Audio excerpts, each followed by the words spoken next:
Hi, this is Krista Renee from All Walks of Life, and I am your host. And my next guest is Hailey. How are Hi, you? I'm good. And my motto statement is I am an immature journalist just trying to make the world better. And Hailey has decided to break her silence. And she has decided to break her silence about the abuse. And she has decided to become open and candid. Now, this topic is very sensitive. It's a very sensitive matter, and there are some things that will be discussed that are disturbing, and we apologize in advance. So, how are you? I'm good, and you? Okay. So, what is your intake on abuse? I feel like abuse is like a terrible thing that people have to go through. I'm not a fan of it at all. I think it's just really bad. Like any type of abuse, whether it's physically, mentally, emotionally. There's ways you can get help for it, but I feel like just having to go through a period is just not okay. Mm-hmm. Mm-hmm. Have you ever been a victim of abuse? I have been a victim of abuse. And if so, like what kind of abuse? It's sexual abuse. And how did that abuse affect you entirely? I feel like it made me more closed off to the world. It made me not feel comfortable like with myself and my skin. It made me feel ashamed of myself. It changed me completely as a whole person. I feel like I would be different character wise if I feel like if you know me, I'm like more like outgoing, outspoken, very kind. I feel Mm-hmm. like it made me more like closed off. I didn't want to be bothered with too many people. I've had like selected people that I deal with. I Mm-hmm. didn't go out as much. It really made me just like more cautious, more shy, not as outgoing as like my personality is. It definitely made me more introverted. Right, right. Now, did you know your abuser? Yes, And were you close to that person? yes, it was my father. Okay. Was that a shock to you? I feel like since it started when I was so young, I was in kindergarten, I believe. Like it was weird. It wasn't shocking. I wouldn't use the word shocking. It was very like weird. Like I didn't understand because I was so young. Mm-hmm. So I didn't feel like I felt like it was wrong, but like I wasn't sure if it was wrong. And I'm Mm-hmm. like at the same time I'm being told like this is okay, like let's just keep this between me and you. So I'm thinking like, this adult knows and he's my father, so maybe I'm like, okay, it's not that wrong, but when you just feel it like in your gut, like inside, like this ain't right. And even as a kindergarten, you felt like this isn't right. Right. And was it the touching? Was it the what was it when you say physical? Yeah, And it was touching, sexual. Yeah. was you disappointed in him as a father figure, someone that you looked up to? Yeah, I was actually very, very disappointed. Well, like when I got to understanding like what was going on, I still hadn't told anybody else, but like yeah, I was disappointed because I even still say it today, like even minus the abuse, he wasn't a bad father. And that's really crazy to me. Like Mm-hmm. you were there, like I had a present dad and you had potential to be a really, really good dad and you just Yeah, blew it by doing something like that. right. And what was going through your head when all of this was taking place? What was you thinking about even then? Honestly, I was just scared of like what other people would think. I'm young. I haven't even hit high school yet. This been going on for all these years. I was really just scared. Like who do I tell first? What do I do? Like, do I go to my mom? Do I go to the police? Should I tell my friends? I was just scared of like being judged. Cause at the same time, it's like you don't know if this is right or wrong. I was young at the same time, and I was really just scared. I didn't know what he would do to me if I said Mm-hmm. something. Mm-hmm. Mm-hmm. So that's really what was just racing through my mind. Like I didn't know what to do. It really had me like in a chokehold. Yeah, is confused. I wouldn't say shocked or anything, but I would say I was confused because I was so young. I wasn't sure if I was like doing something wrong or like what. I didn't know what was going on. I just know I was confused. And when I got to a little bit older, to the point where I could understand like this is not right, it changed me. Like I felt not confused but more scared. Like I wasn't sure like what's gonna happen to me. Like what if I tell somebody? I was more just scared, and I didn't really want to be judged about it either. So it just made me like just closed off and like just not wanting to be touched or bothered, or I just wasn't opening up at all anymore. It just made me like very isolated. Because I know many years ago when growing up in Bloomfield, my sister and I, still in elementary school, I think it was Bloomfield Middle School, we were living with my stepdad, and we had a full bathroom upstairs and a half bathroom downstairs where it was just a shower and a toilet. And we had one of those bathrooms where the door was more made like a vinyl door where you could kind of like see through a little bit. But we also had a washer and dryer next to the bathroom. And I noticed every time I took a shower downstairs, my stepdad always seemed to be down there very close to the bathroom. And then in the beginning, I kind of like brushed it off as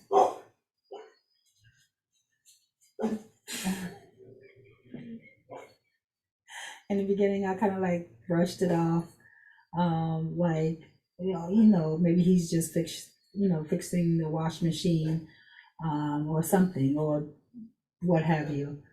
But this kept happening every time I took a shower, every time, like it just never failed. And one day I seen his feet pointing in the direction of the shower. And when I did have the courage not to tell my mom, but to go to the school and tell the guidance counselor, and I begged her not to tell anyone else, I thought that there was some type of confidentiality between me and the guidance counselor. But that particular day, as soon as the school bell rung and it was time for me to go home, it was like my mom was like, "What did you tell the school?" Oh God. So, number one, there was no confidentiality between me and the guidance counselor. Number two, I got chewed out from not only my mom, but from him too, because he said that I was a liar. And when my sister tried to intervene and said, well, that happened to me too, we both were lying, so we can't be lying about the same thing. Right. Still, it was no belief, and it was no, I felt like it was no protection with me and the guidance counselor. It was just no confidentiality. So therefore, I had to recant my whole story, even though my story was real. I had to recant the whole thing, and it made me feel ashamed. Yeah. And even though I was the victim, it made him feel like, oh, he was the victim. So I could definitely understand your point of view and how you felt like, where should I go? Who would believe me? Everybody see this person as one way. Right.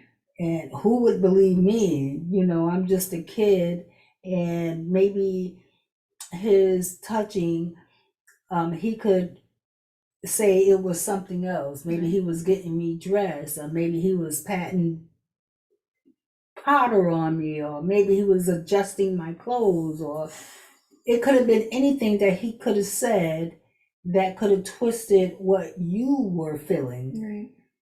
And to make you feel like, okay, well, doubting yourself, And that's how I felt. I felt like everything I felt, everything I believed, I felt like I was, even though I was the victim, I was the one who was ashamed.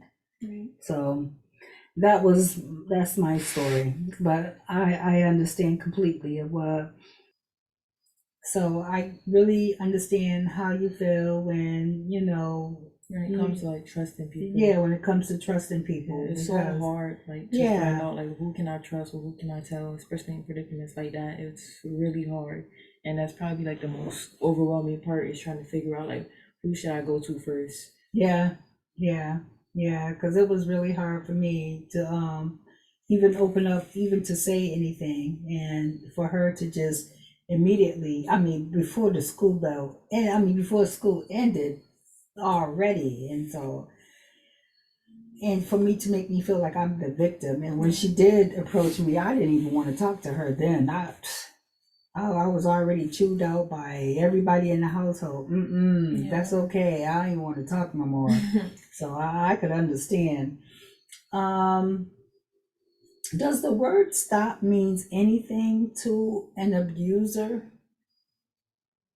I feel like it does mean something to them, but more of a like let me like a take advantage and more like a take advantage in a way like you can tell them to stop and they might stop in the beginning because you know they want to make you feel comfortable, they want to lure you in, they want to make it seem like they're on your side, like oh it was not really like that, like kind of statement. But then they start to abuse it and you know that's when they start like dragging it and then making you feel uncomfortable. So I feel like in the end, no, it doesn't mean anything to them, but they try to like use it in a way to like get what they want.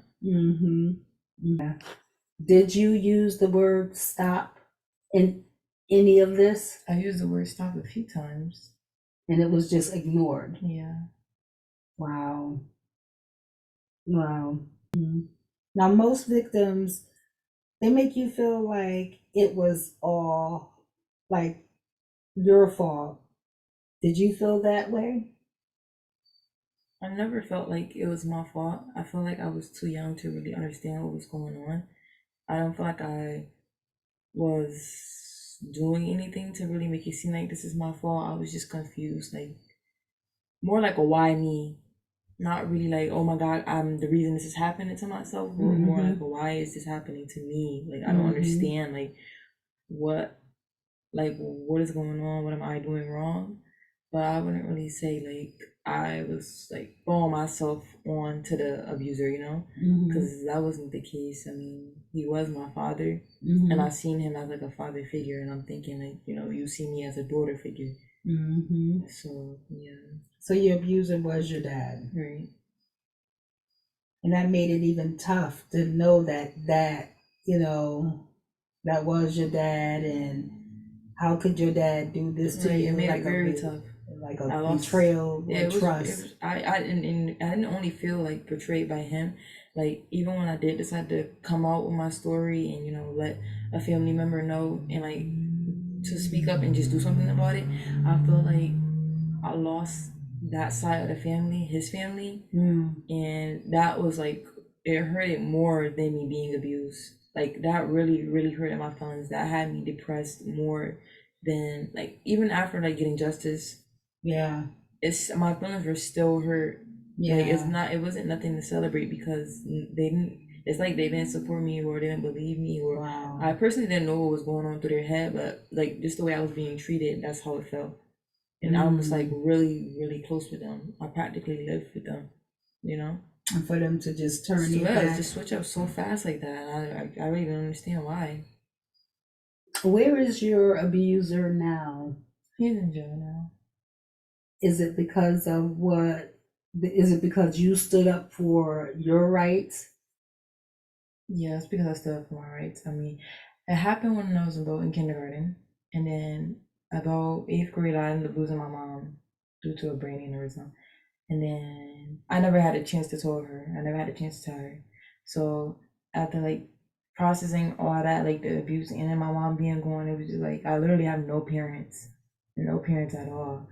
So I moved in with my godmother, which is my mom's best friend, and like months, a few months in of me living with her, she would like notice like when he would call her to like like can my daughter come over and stuff, I'd be next to her like like no, like I don't want to go, like like and it would just be funny because like even today, like when we're talking about it, like having our one-on-one conversations, she would be like, I always knew something was like wrong. I just couldn't like really put my thumb on it, like because you just was so quiet. You always just locked away in your room, and it's just like weird, like seeing it from like other Right, people's point of view. Like right, you noticed that about me, right. but yeah, I Was like did you have that terrified like it wasn't like I don't know, like I don't know if I was terrified or what. I knew for sure I didn't want to go over there. right? I'm just waving to her like, I'm good, I'm good. And it's crazy because I'm really, well, I was really, really close to my dad's side of the family. Like, Yeah.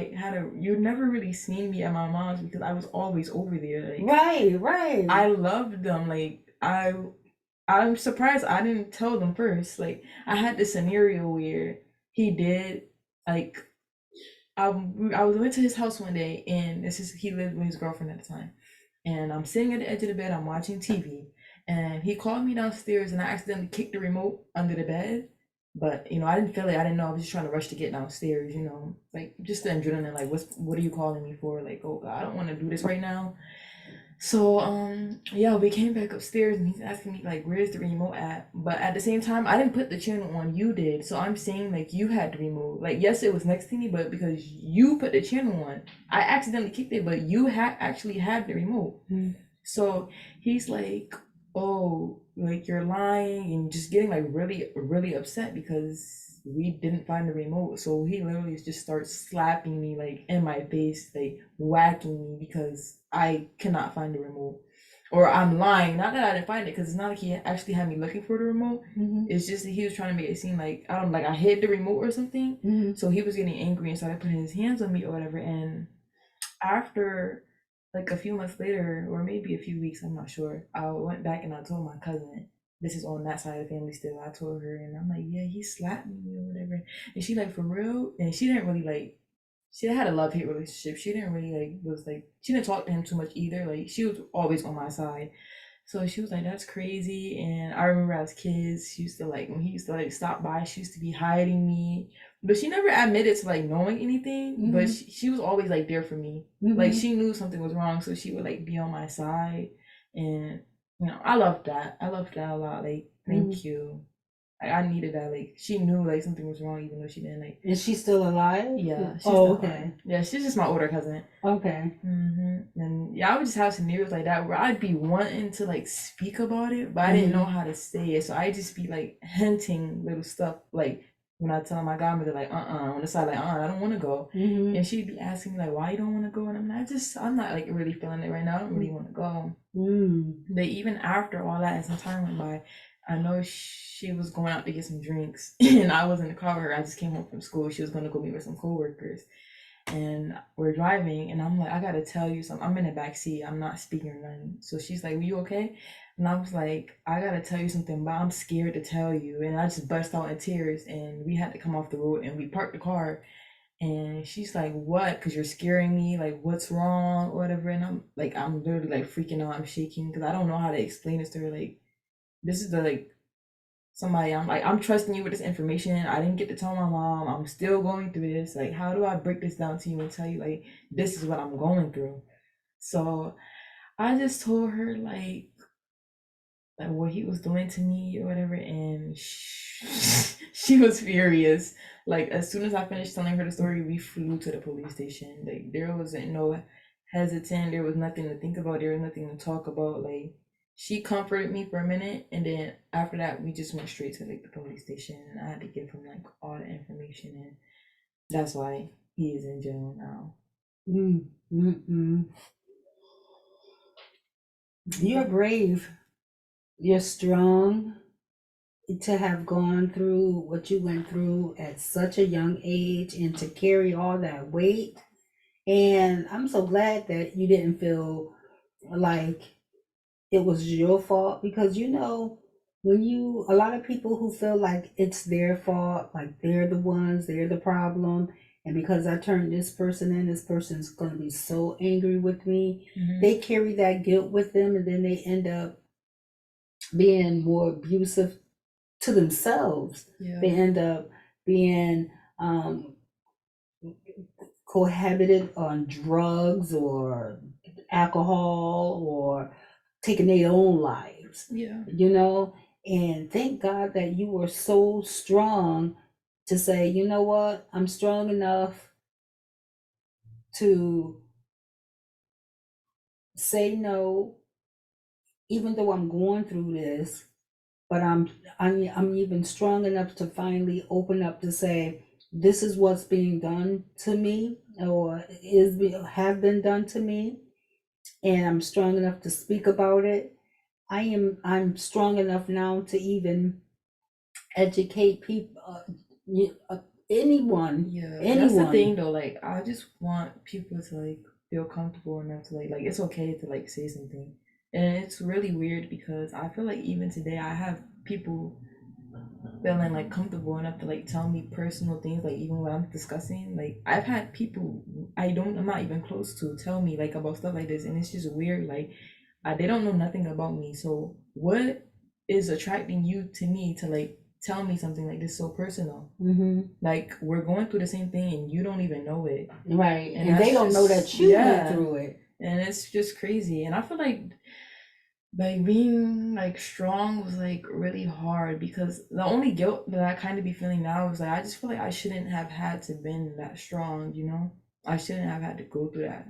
Like I just wanted to be like regular, like Right, you normal. wanted to just be a Yeah, I child just and wanted to grow live. up. Like I'm like I have to be strong. Like and this is crazy. Like why did I have to be strong? Why Hmm. did I have to go through that? You know? Hmm. Like I don't know. I feel like I only really get I'm kind of glad like he's in jail. You know, I kind of got my justice there or whatever. But I feel like it really like tore me apart from my family over there. Hmm. Like my mom's side. I wouldn't really say my mom's side, but the people that I'm living with today, Hmm. I feel like they're very understanding. You know, they understood the situation. We're all like, you know, they know we're all good, and you know, I'm healed from it. But I feel like as far as like my dad's side of the family, it really like that really like hurt my feelings. Like y'all not on my side. Like y'all taking his side over mine. Like for what I'm saying, I think I'm doing all this for nothing. So I feel like that was So you're like not close to his side of the no, family at not all? anymore. Oh, wow. Even the cousin that was hiding you, you're Hmm. not close to her? We were close, but I don't know what happened between like our bond. Like I don't know. Like we kind of fell off. Like it's just weird. I don't hear nothing from her no more. But that don't really bother me. Like I know there's no hate or nothing like that. But like Hmm. my grandma, my aunt, like I practically like lived with y'all. Like we were like this. Like I was Right, there. Like that was right, my second home for real. right. So the fact that I don't speak to them anymore, that's probably like really was hurting me the most. Yeah. Yeah, and to this day, there's no communication. Well, all I can say is it's their loss Yeah. because it's their son that was the predator. And Hmm. unfortunately, when he get out, hopefully he'll have to be on the predator list, Yeah. the pedophile list, because that is what he is, and we're gonna just call him out. It is what it is. And my stepdad, he is no longer here today. He's no longer on this earth. Not due to any of that, just of health complications. Hmm. But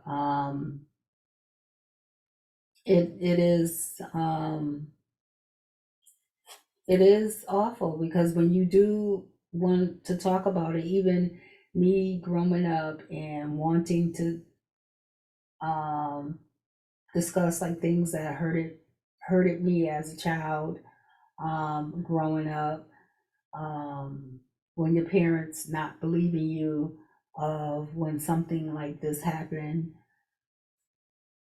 especially when it's their boyfriend or their husband or a friend of theirs. And when this happens, You want your parents to believe you. You want someone close to you to believe you. Because why would you make up something Right. so horrible to get someone else in trouble that you know would affect them for the rest of their life? Right.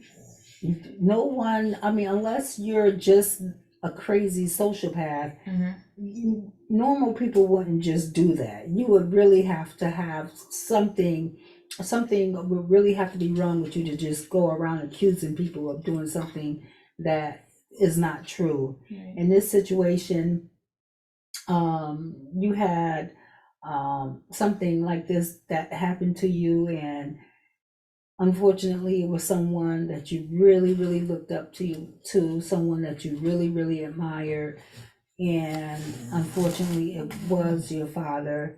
Would you could you ever forgive him?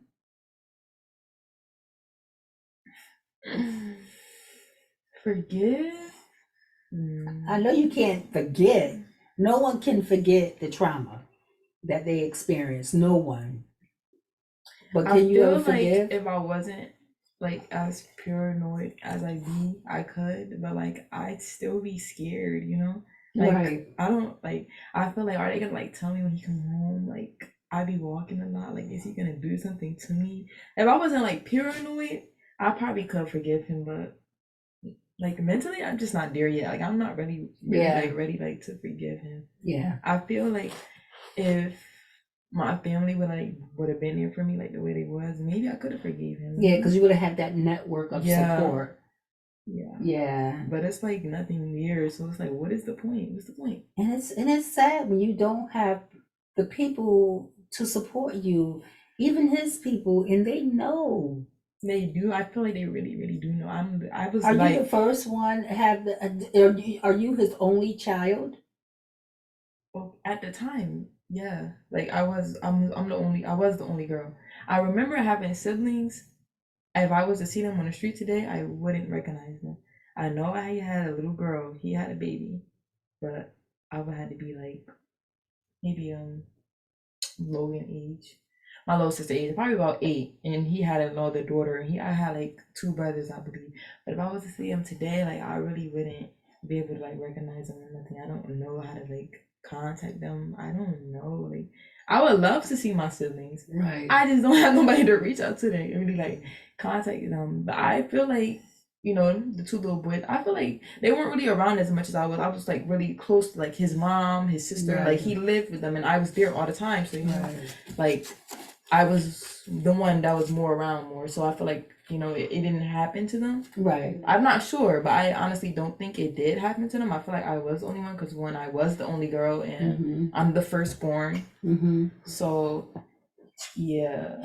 Sometimes when you're the firstborn, you have to go through a lot, and sometimes you're breaking barriers for your other siblings that don't have to go through as much as you have to go through.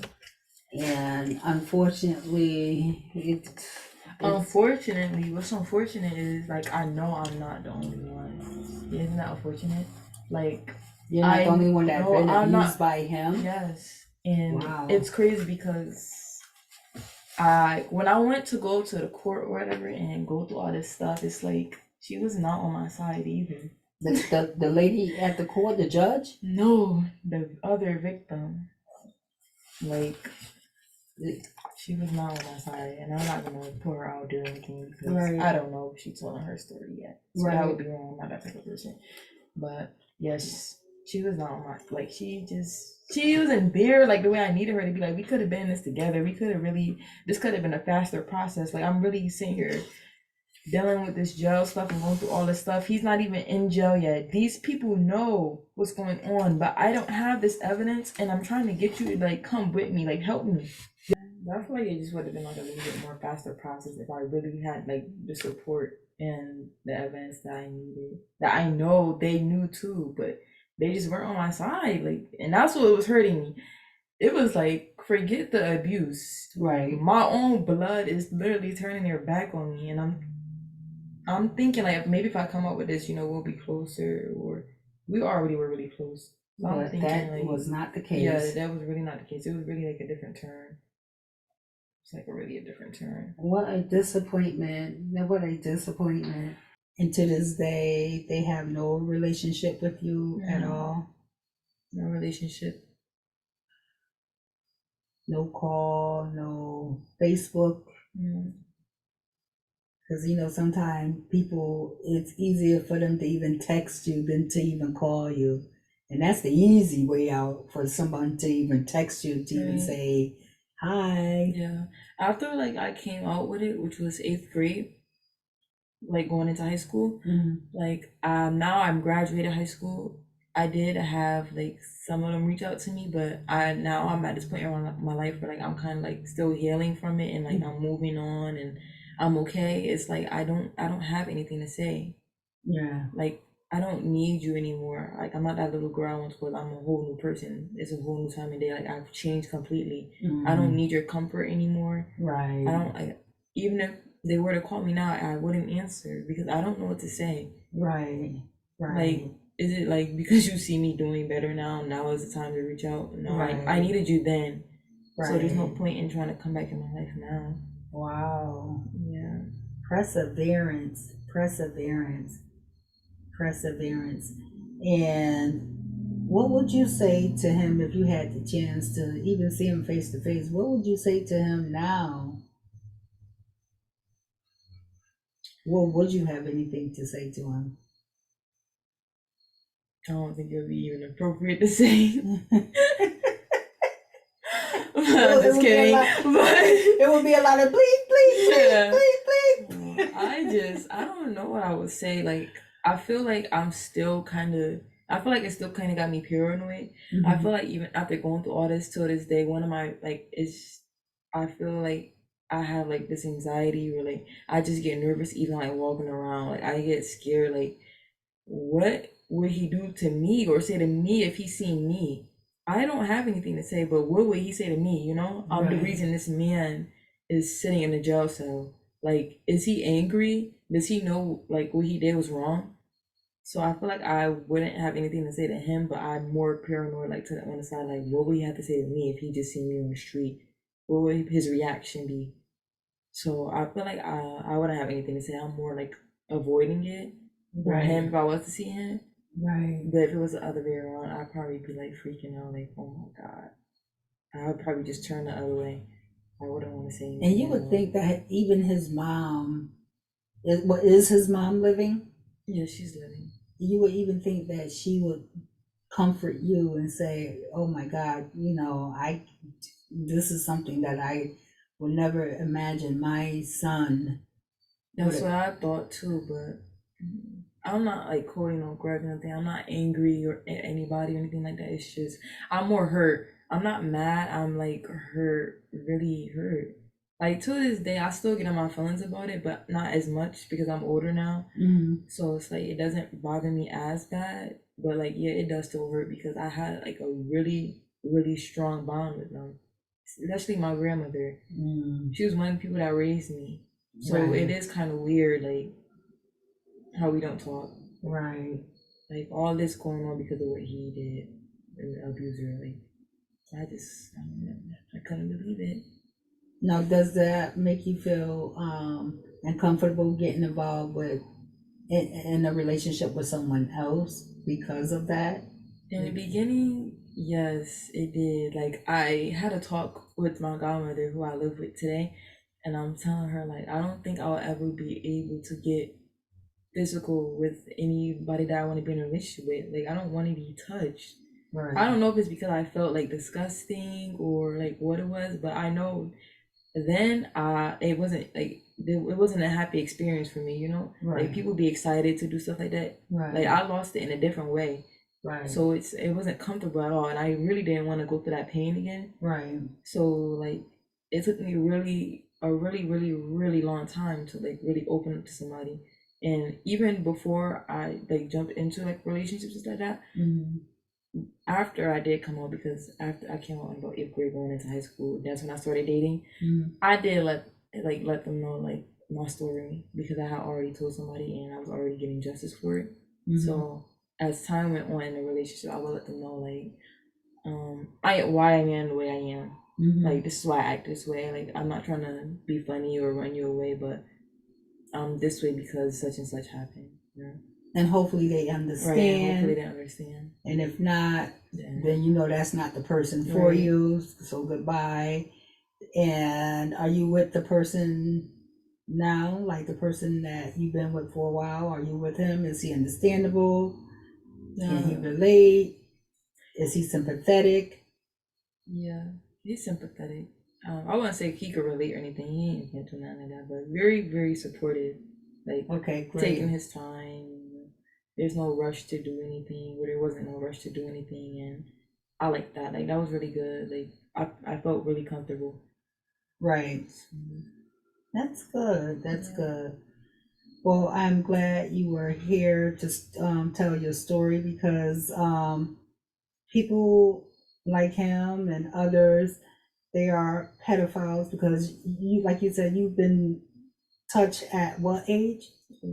It was about kindergarten, so I would say. And that's very young. Yeah. Up until about 8th grade, so that was quite some time for me. That's very, and no one noticed? I feel like I would try to like hint it, but like not too much because, like I said, I don't know the consequence of this. I'm kind of scared. I don't know what's gonna happen if I do say something. Right. So I tell like little stuff. Like, I have my cousin from that side of the family, and I'm telling her like, yeah, he slapped me like really hard one day, like in my face, like, and she's like, really, or whatever. But I didn't say anything about like sexual intercourse or nothing like that. I didn't say he was abusing me in that type of way. I just said, you know, he physically put his hands on me, and I would just like try to hint stuff like that. But I never really told like an adult or like my parent or like nothing like that. I just kept it all in. I just kept going. Like, I was going to school, like everything was normal the next day, even though it wasn't. And now, is that hard to just keep that smile, that composure on your face, knowing that you just went through something traumatic? Nobody knows but you still have to put on this persona, like smiling, like I'm okay, but deep down inside, like I just want to scream. yeah, I feel like it was really hard. When I was younger, it wasn't too bad because I didn't really understand. But going into like middle school and stuff, and like I was even voted class clown, so nobody would really ever know for real because I'm like, I had like that's such good vibes. Like, I was really well at like hiding like what I went through. But when it came like towards like the end of the night, and I just really got time to like really sit there and think about like what just happened to me, that's probably like when it would hurt the most. Cause I already like I couldn't tell anybody. I didn't know how do you introduce something like that. I didn't know what to say. So yeah, it was hard, like trying to put on And face everybody on. walking by doing their own little thing, and you sitting there like, I want to say something, but I just don't know how. And everybody probably looking at you like, you okay? You probably had been asked that so many times. Just zoning out at some points and then coming back in like, oh God. Yep. Yeah. Well, I thank you so much for sharing your story and being candid and open about the abuse. And this will be a 3-segment documentary because not only will you be discussing the abuse, but you will be discussing grieving. And can you just shed just a little bit about that? Don't go into like too much detail, but just a little bit about that. Well, I said for the grieving category, I'll get more into detail about like my mom because I did lose her as well, and it ties to this segment right here because I never had a chance to tell her either. Wow. And then we'll be talking about your college life. So this will be a 3-part series, and I am so excited that you are sharing this with all walks of life. And again, my name is Crystal. I am your host, and thank you for joining us today. And would you like to leave off with some encouraging words? And also, before you do, I will have below in my description domestic violence hotlines, anyone who is going through any type of abuse at all. I will have a hotline below in the description, a link below, so that feel free to click on it if you are ever experiencing any type of abuse at all. Okay, sorry about that, but would you like to leave off with any encouraging words for anyone that has experienced what you experienced? I just say like you are the victim. It's okay to speak up. I know it's scary and all, but there's always gonna be at least one person on your side no matter what. And as much like I said, just stay as strong as you can. I know it's hard, but you can do it. I did Yes, you it. can. I'm fine. I'm healing. And I believe you can do the same thing too. So just reach out to somebody and let somebody know. Thank you. Thank you. That was great. So thank you. And like I said, stay tuned for the other two segments of her three-part documentary. Thank you guys. Bye bye.